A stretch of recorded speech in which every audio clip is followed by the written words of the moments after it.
But you know, if anybody wants to believe that they are the descendants of a primate, they are certainly welcome to do it. I don't know how far they will march that back. You know, through this nation, whole generations of young people are being taught in the public schools there's no God, life evolved by natural processes, they're really just animals in the fight for survival. If you believe that you came from a monkey, doesn't that give you permission to act like one too?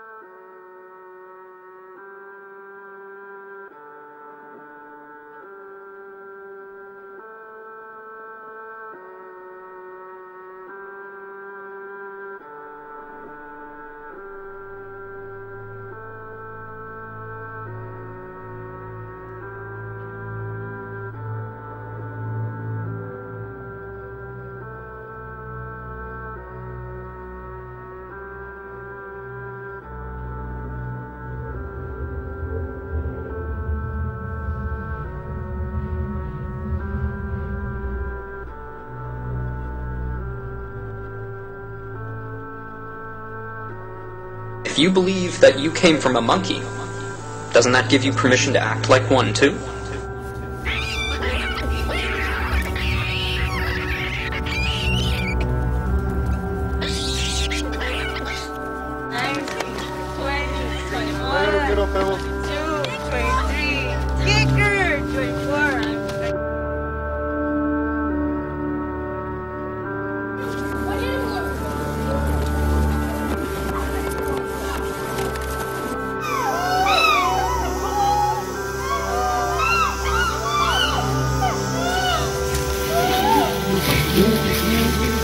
These calls announced the start of a raid into land controlled by their neighbors. United States. Fellow citizens, at this hour, American and coalition forces are in the early stages of military operations to disarm Iraq, to free its people, and to defend the world from grave danger.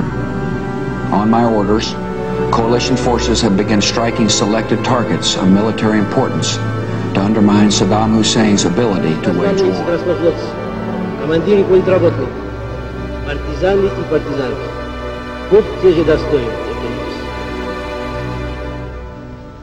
Вы ведете войну освободительную, справедливую. In a state of anarchy, there's a constant temptation to invade your neighbors preemptively before they invade you. More recently, Thomas Schelling gives the analogy of a homeowner who hears a rustling in the basement. Being a good American, he has a pistol in the nightstand, pulls out his gun, walks down the stairs, and what does he see but a burglar with a gun in his hand? Now, each one of them is thinking, I don't really want to kill that guy, but he's about to kill me. Maybe I had better shoot him before he shoots me, especially since even if he doesn't want to kill me, he's probably worrying right now that I might kill him before he kills me, and so on. Hunter-gatherer peoples explicitly go through this train of thought and will often raid their neighbors out of fear of being raided first. When a human being becomes the new prey, and the hunting pack turns on one of its own kind, the savagery of the mob knows no bounds. For the lynchmob, the victim becomes effectively a member of another species, a prey to be destroyed. Several males corner an enemy female. It's a ferocious attack, and she's lucky to escape with her life. This is not normal human aggression. This is a corrupted hunting pack on the prowl, looking for a kill.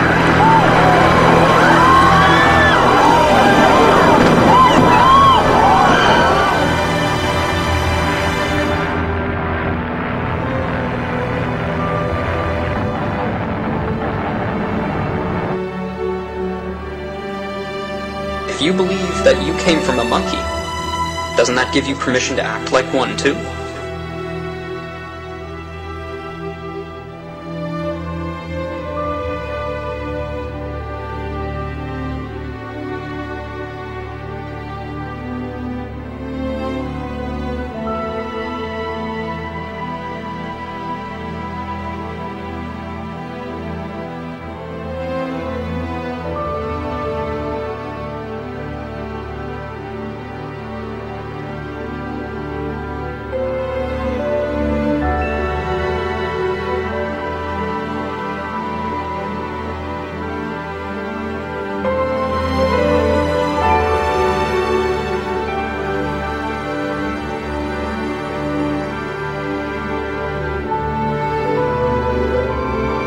There can be no doubt about our close relationship to these chimpanzees.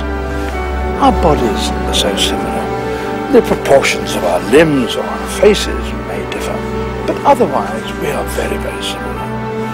The arrangement of our internal organs, the chemistry of our blood, the way our bodies work, all these are almost identical. And DNA confirms that. Please, give me the facts. Give me the empirical evidence. Show me the transitional creatures. Many of you may know that a few months ago the genetic code of the chimpanzee was published.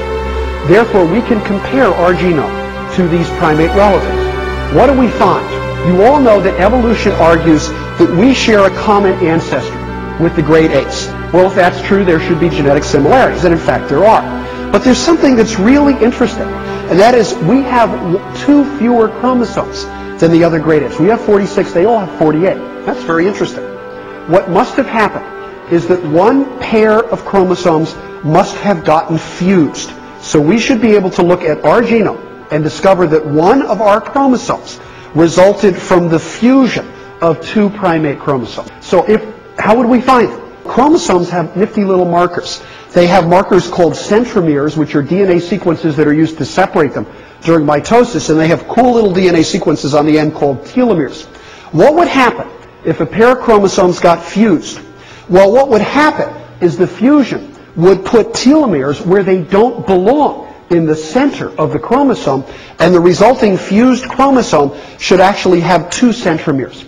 One of them might become inactivated, but nonetheless it should still be there. So we can scan our genome, and you know what? If we don't find that chromosome, evolution's in trouble. Well, guess what?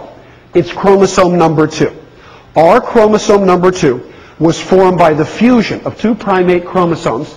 The precise fusion site has been located at base number 114,455,823 to 114,455,838. In other words, within 15 bases. If you believe that you came from a monkey, doesn't that give you permission to act like one too?